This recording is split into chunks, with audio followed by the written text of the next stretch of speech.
Hey guys, and welcome back to the last AFL Fantasy Team Preview for the 2025 season. I believe this is being uploaded on the 1st of January 2025. Can you believe it's 2025? Well, it's not technically 2025 when I recorded this, but will be on release. So happy New Year to everyone, I believe. Unless, every single one of my recordings is off by a day, which would be really funny if it was, but I'm pretty sure this is released on the 1st if I do my math correctly. So hopefully I did it right. Let's just get into this. Get this review or preview, over and done with. Western Bulldogs, how many players do I have? 1, 2, 3, 4, 5, 6, 7 guys to go through. I'll explain the reasoning behind why I kept some guys out as well, because there are some big guys that I have left out. But anyway, let's jump into it. Bailey Dale, if you actually look at the numbers, he's at his peak, which was kind of surprising to hear, to be honest with you. If I just go Bailey Dale, and these are the stats that I actually did today, so you would have seen them probably Boxing Day when that one was uploaded, or maybe the day after. You would have seen some snippets of me sort of changing up the stats a little bit for this. But anyway, enough about that. Bailey Dale, look at this and you go, he's actually at his peak, which is surprising to say that. 92.6 is his price at point, 950k. If you take away the sub, I believe, I've already counted this. Let's just run through the notes here. Can Dale go to another level with the departure of Caleb Daniel? That's the sort of question I've got. And I'd love to also hear, I know that I've said this countless times with other teams, I want to specifically hear about the Western Bulldogs backline. Who do you guys have in the Western Bulldogs backline, fans of the Bulldogs? Who do you have, the Doggies? Because that, I think, is the big sort of question with them over this last off-season. I think Buzzlinger, Luke Cleary, Bailey Dale obviously is going to be there. Buzzlinger, we said, Lockie Jacks that they drafted. Who's going to make up that back 6+1? I sort of expect them to run one defender on the bench. So who's going to make up that 7? And sort of put that down in the comments, I reckon. Yes, Bailey Dale has had a couple of sub games. And when you do that and you take them out, plus also I think an injured game or maybe just subs, it goes from 92.6 to 96.5. And he also had a 15-game stretch where he went 103.3. He obviously had that tagged game or 2 tagged games against Sydney. He had a 103 against them, and I want to say over here in 91. So it wasn't actually the worst tag games from him. It was just this stinker that he had against Adelaide. What the heck was he doing? So he's an intriguing case, I would say. But we've seen before him go, look at this stretch where he went in this 4-week stretch of 125.8. That was groundbreaking when he did that. So, I think he has potential to be a top 6. I just want to see if he goes along on his own or whether he really falters and sort of is just a straight 90s guy in general. Probably much rather Clark than from Freo as he's more consistent than Bailey Dale, as we see a 47 here as well as a 45 here. Plus has a bigger propensity to be tagged, I feel like, than the likes of Jordan Clark. But then again, I just want to see how many games against Sydney does he have? We can just go through Sydney and search up the Western Bulldogs. Looks like only 1 game, which is good. And Sydney, I think, has Fremantle twice, I want to say. Let's just see. Yeah, they've got Fremantle twice, so that's an interesting proposition for the Fremantle Dockers and Jordan Clark getting through James Jordan's double tag. As I've got both of them highlighted, let's get rid of Sydney. And the Bulldogs, actually, I need to preface this as well by saying the Bulldogs have an interesting start to the season with North Melbourne, Collingwood, Carlton, Fremantle, Brisbane. So they have a really interesting start with these 2 games, I feel like. And then they get into a tough part of the schedule. And then, again, they hit a really good part in round 15, 16, 17, 18. They play 2 bottom sides as well again. So that'll be interesting if they do well there. So moving on swiftly, Johannesson doesn't matter. Probably actually matters who replaces him. Bramble as well at 68, just doesn't feel like he's going to be a top liner ever and seems like he's taking some kick-ins. I think he took about 60 last year. Rory Love took some kick-ins at the end of the year, which was interesting to see. Then you've got Joel Frazier. I don't think Joel Frazier takes himself to the next level, to be honest. I think he's more of that 60-70 guy. Taylor Duray as well. Liam Jones is there as well, another key. James O'Donnell, another key. Karmas, another key. Luke Cleary is an interesting one. Priced at 32.6, 335k. In the VFL in 2022, he averaged 68. In the VFL in 2023, he averaged 74. And in the VFL in 2024, he averaged 76. Hasn't played much footy in 2024 at the top level with only 2 games and gets a 24% discount on the average of 43. If you remove a 9 score from the VFL, his 2024 average goes up to 80.4. And he could get a look in early given all the outs of the Dogs, or is he just a VFL player is the big question at hand at the moment for him. Then we move on to Caulfield, no, that's not who we want. Ryan Gardner, no. We move on to the last 2 guys here down here, Jeb Buslinger and also Lockie Yarks, or Jarks. I don't know how to exactly pronounce it. If we go to Buslinger, and I want to just show you his stats because his VFL stats are just dumb. If we just go to Buslinger here, 19 games in 2024, 83.3. He's a key defender. What's he doing? A key defender on the list doesn't sound right for AFL fantasy, but Buslinger is a guy that's done his apprenticeship in the VFL and is easily ready for senior footy. Is one of the better ball users as a key defender because he just makes simple, smart decisions, simply as that. And I feel like he could easily come in and average 60 or so in the Dog system, which would be a plus 37 on his price point. I'm just intrigued on if they go persist with Rory Lobb down there, because Rory Lobb actually had a really, really good end to the year, or if they go with the likes of a Buslinger, who's more rookie priced end. I just want to also check the gap that Lobb had now thinking about it between his price stat point and then also what he's was outputting in the back half of the year, because I thought it was actually all right. But let me just double check that. Nah, there's actually no real difference, I don't feel like. You can see here, plays a forward there, and then played down back, it looks like here. So yeah, there's no real difference for Rory Lobb. 69.8, priced at 65. No, there's no value there. So it's Buslinger, that's the value there as a key, if there is any key value. And then we look at Lockie Yarks.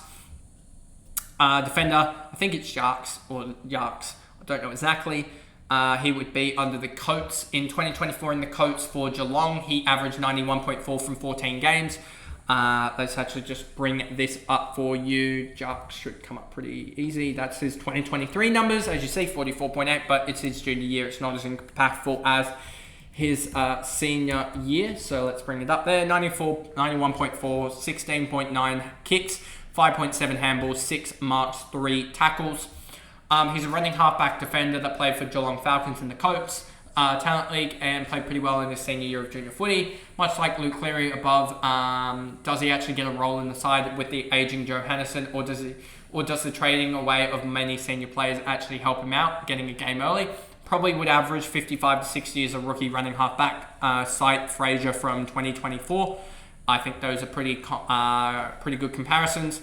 Then we move on to the last couple here in the midfield. I mean, we didn't get... I'll talk a little bit of Tim English, but I don't expect him to actually do that well. So the first guy here, you'll see Adam Treloar. Didn't cite him, and that's more because I'm just worried that potentially more guys in that midfield running through there, as well as Adam Treloar getting older, he could start to wear down a little bit more so than the likes of Bontempelli. And this is sort of around his peak, whereas Bontempelli isn't at his peak point. So Treloar I didn't put down in the stats, but I did put Bontempelli, a guy that I've loved having along in my sides multiple times. I think I've had him for all of 23 and 24 pretty much. Priced at 107.3, which is 1.101 million. Could Bont get back to his best, absolute best and competition best of 117 in 2023? I feel like he's one of the more consistent players that doesn't have the early buy. We've talked about this so much in the other previews, and thus will be in contention to be selected at the start of the year in our sides, because worst case scenario, he ends up being an M8, but best case scenario, it's an M1. He had a 12-game run in 2024 where he averaged 114.3, which would basically be best in the comp. If we look at this, I'll just show you this quickly, and I want to say it was around, let's just go through, I want to say it was from here to here, including all that mess there. And down we go even further. That's 115 there. That's 112.1 in a 14 game stretch. Takeouts probably. How are we going to do this? How did I do it? So maybe that there, 114.3 in the 12 game stretch, which would be top scorer. You can make that an 11 game stretch for 115.8. He went absolutely berserk at points in this year with a 159, a 142, 135, 126, another 126 in there, and then also a 149, a 140 in 2023. So he has that top line ability with so many scores above 140. He's got, in the last 2 years, 15 scores above 120, which is quite ridiculous to say, to be honest with you, and 32 out of his 47 games he's turned up in, which is quite a big amount. I think he can go even better. I think he can get that upwards of that 15 to 17 games back up near his 2023 best of 18 games turning up out of 23. I feel like he can get close enough to that marker as well. And he also didn't have a good finals performance as well, which was one of the games here. So yeah, out of 46 games, I think all regular season, he's had 32 tons, which is quite a good conversion rate, I feel like. So yeah, that's all about Bontempelli. Then we move on to the guy that I was actually hoping would get to the Swans in the AFL draft. Not Libba, not Richards, not Robert himself, Williams, no, Poulter, no, Baker, no, Gallagher. We get down to Cooper Hynes, as well as Luke Kennedy. Luke Kennedy, I'll show the stats. He doesn't really have the stats to showcase it compared to the Cooper Hynes. Cooper Hynes in 2023, as I bring up his 2024 stats, averaged 72.2 in the Coates League, but in 2024 he went to a new level, averaging 92.4, 13 kicks, 10 handballs, 3 marks, 3 tackles. Absolute gem. If you like the look of Harvey Langford, I think you'll like the look of Cooper Hynes. Very similar, but feels like Cooper's maybe a little bit more agile, and probably doesn't have as much bulk on him compared to Harvey. But I feel like Cooper Hynes could be the guy that plays more forward than midfield, just given how sort of agile he is. And so it might not be the best fantasy scoring role in the first couple of years due to be filtered through the forward line probably. But I feel like he's a guy that can genuinely put it on when he wants to in the future and it could also help Bontempelli out if he's able to swap with Bont and they sort of interchange in the half forward line and midfield. Could get him some time in the midfield when he needs it, but also could get Bontempelli his rest and some goals up forward.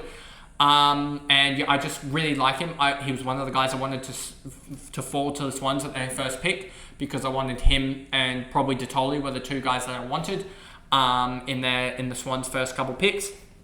But yeah, I think he's a versatile midfielder that can push forward.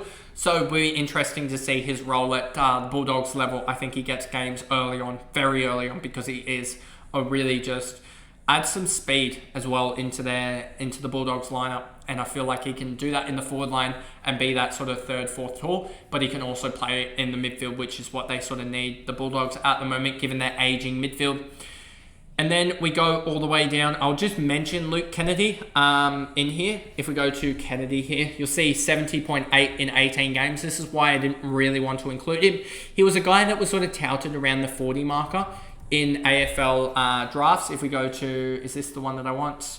We'll go to, is it this one? Yes, here. You'll see Luke Kennedy picked up at 62, so min price as well, so it should help him out. If we're looking at Cooper Hynes is 283k. Priced at 28.6 because he gets a 57k discount from the 340k max rookie price. So yeah, he gets that 57k discount for being 19 picks off of pick 1. So you're happy about that he gets about 4 to 5 points off of, probably 5 and a bit points off of his price stat point compared to Layla. Then we go down to the final player we will preview. Yes, these previews have gotten really short as I probably sped up how fast I talk. I will also just quickly mention Tim English here as well. Just quickly mention him. He was a guy I considered talking about, but then I sort of looked at his stats and I went, is he just a one season wonder type of player? Like, look at this. Obviously, 103.9 is really decent, and 101 is decent as well. But this 118 sticks out. So is he about to rebound, or is he just going to hold at the 110, 105 range and not really push back up again? It's going to be interesting. He really had a lot of big scores in 2023, whereas 2024 he stuck around the 90s quite a lot. If you actually look at his form before the last sort of 5 weeks of the season, you'll see, I think you'll find that he was averaging near enough around the, if we just quickly do all this, 107.2 in the first 18 games, but then he just dropped off in the last sort of 5 weeks of the season, 4 or 5 weeks. Yeah, 5 weeks for 92. So that's where he dropped off. So maybe there is 10 points of value there, but I just don't want to try it compared to other guys at this point in the season, given that we've got two bigger rucks that both don't have the early bye. The early bye. They're playing through the 23, or at least could. So Tim English probably is that third, fourth ruck that I'm like, maybe something needs to happen to actually get him in over other guys. So that's my thoughts on Tim English. Let's get through more stuff. Matt Kennedy comes into the Bulldogs and also adds some more things into the midfield, and that's why I think Cooper Hynes might be a little bit less fancy relevant, given that Kennedy might take that role off of him in the midfield. Sam Darcy, I looked at this and I didn't really like his stats. I think they're slightly blown out by that 7-goal performance he had, where he scored 130. Take that out, I think he averages 72. So I don't like it as much. Harms, no. Sanders is the guy I want to talk about a little bit. I'll bring up his VFL form. Let's just bring up his VFL form. Sanders here, 116 in 7 games in the VFL, 13.7 kicks, 18.3 handballs, 3 marks, 7 tackles. And then if you look at his AFL form, 14 games, 63.9, 6 kicks, 10 handballs, 2 marks, 4 tackles, 28% on ball time. If we look at Sanders here, and if you actually do the numbers, you'll find that he actually spent, his numbers actually go up quite a lot when you take out all the sub games. If we look at it here, all the subbed out games, or games that he played less than sort of 60% time on ground. If you look at that, it goes to 69.6 in 11 games. You take out these 2 games, it goes to 70.1 in 9 games of just no sub or red or green vest. So that's already plus 6.2 if he just doesn't get in the vest. I just don't know if he'll get more midfield time, given that McRae left for the Saints with Hynes coming straight in, as well as Matt Kennedy. It'll be interesting to see how he goes there in 2025, but he's one to watch at 656k or 63.9 price at that point. So anyway, I've gotten through all of the 18 teams, all recorded in the last 3 days. Wow. Including a cop turning up in one of the videos, which was kind of crazy, next door, and everything in between, a lot of recording. So hopefully these all came out pretty well for you guys. Hopefully sound worked and everything, and you got through all of them and you got some insights. I know that I probably missed some guys because this was research done in December and also November. So I probably missed some guys. I'm going to add to this spreadsheet as well, or this Google Doc as well. It'll be open to you guys as well when this one goes live. I'll open that up in January, so you guys will get that, and then you'll be able to add everything to it. I'll save a master copy as well, so that it also just saves and so that someone doesn't stuff it up completely for you guys. But anyway, if you did enjoy that video, remember to like and subscribe, turn the notification bell on so you know when I upload. If you are listening on Spotify, thank you for that. Give me a follow and a rating over there, and then I will also be constantly uploading more AFL content on there, as well as back to the BBL stuff, I think tomorrow for you guys.